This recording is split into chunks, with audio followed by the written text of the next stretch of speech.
presentation? We've had a few. They're there have been, because the mandatory order, the order's always changing, the rules are always changing. There have been a couple of times where there's been a bit of breath where we've been able to have people come in, but that has been very, very few and far between. Are you We've really? had a little bit, but not much. Are you going to really pay attention when somebody makes a presentation that some counselor is not on their laptop, maybe checking their Facebook? I mean, myself, I wouldn't be a counselor because I like to talk too much. There's no way that I can sit there and listen and listen and listen and listen. It would drive me crazy. But what I'm saying is, when you're not interested, you go on your Facebook. Is there some control of what counselors could do while a person make a presentation, not to be on their feet? Like, I find it very arrogant. I've seen it that they don't pay attention. They're looking at their laptop. You know what I mean?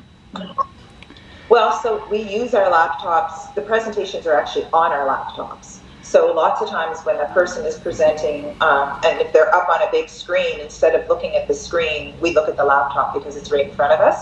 So typically when counselors are looking at their laptops, it's because we have all of our materials on the laptop. Okay, so can they go on Facebook? I don't know. I don't know what people are looking at when they're in meetings, if they have their phone or whatever. But I would say our counselors, like the council that I'm working with, they're really professional. They take the work really seriously. They're typically, if they're looking at things, they're going back and referencing reports or, the bylaws or something. I don't know. I find we've got a really tuned in, turned on council, and so my sense is that they're looking at relevant information. Are you like a school teacher there, making sure everything's intact, that they pay attention?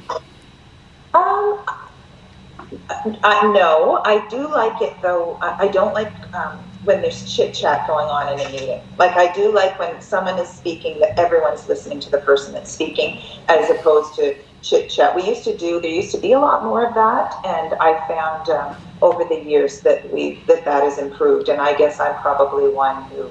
Good. Okay, here we go. School teacher life. That's just a lot of that is my. Here we go. We got a new mayor. Yeah, really. And a few new councillors. Officer Square, is there any change? Is it all like the old, what we agreed on, or what you agreed on, is move on ahead? There have been changes since that first plan that was brought forward to where we're at now. There have been actually a lot of changes. We were quite responsive to the public. There were some of the big things that people wanted changed that have not been changed entirely, but there have been other elements that have been added. We have the biggest thing though is the area where they did the archaeological work.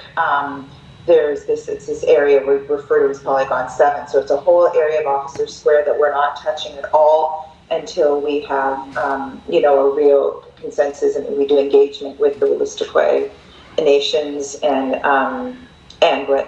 agreed upon. We're really going to follow their lead on what needs to be done in that area because it's of most cultural and historic significance. Is there still going to be a big stage at the end? There is, yeah. There's still going to be a big stage.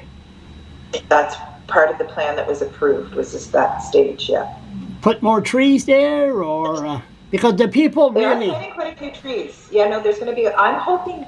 We're going to be doing a horticultural plan. That was something that was added new in the approval and the final approval of the plan was the inclusion of a horticultural plan that would be devised through engagement with the public. So I'm really happy about that, and that was something that came out of council, and I'm happy about that. So that will dictate. But already there had been the decision to plant a lot more trees in the area. We really heard the public. I am so glad that the public spoke out, and because it improved the plan. Engagement.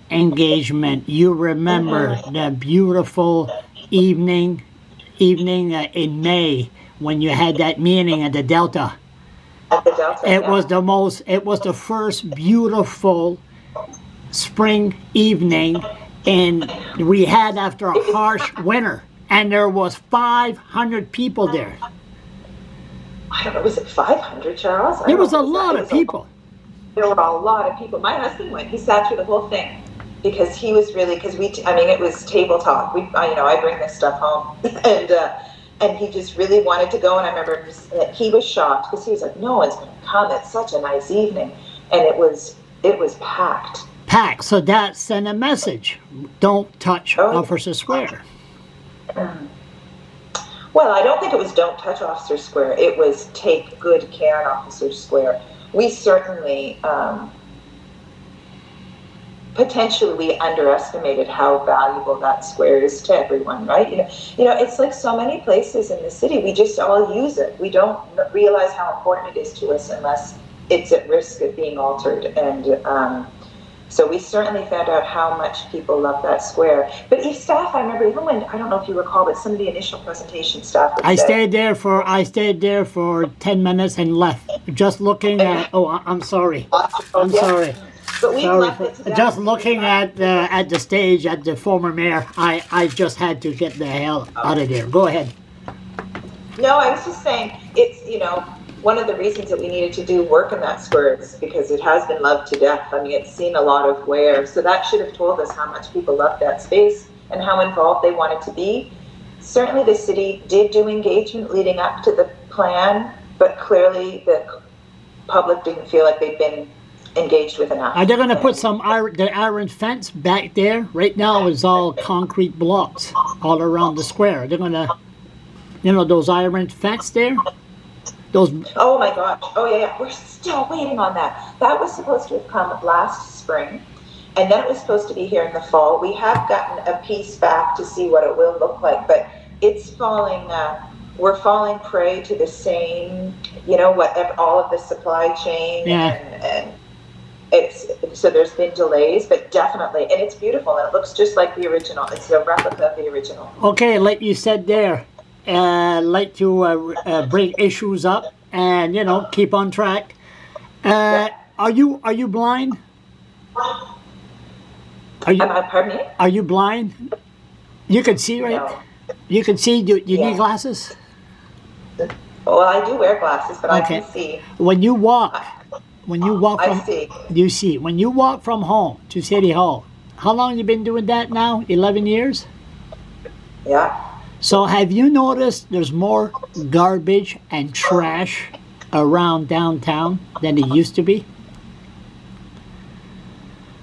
Maybe in certain pockets. I don't, I certainly, which I'm actually super appreciative for, and I pass them along. You send me little videos of different areas that you see. The path that I take, I don't see as much. If I walk along the river, I see pockets of it, especially down close to the river. I see areas of it. I do see some trash, but DFI has always been really good. Who's DFI?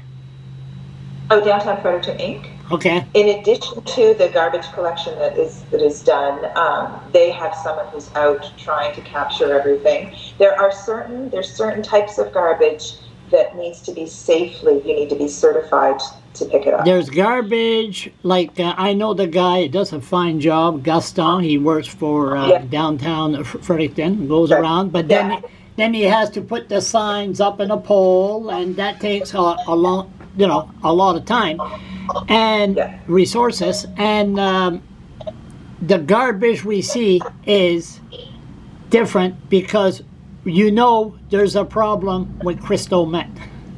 Yeah.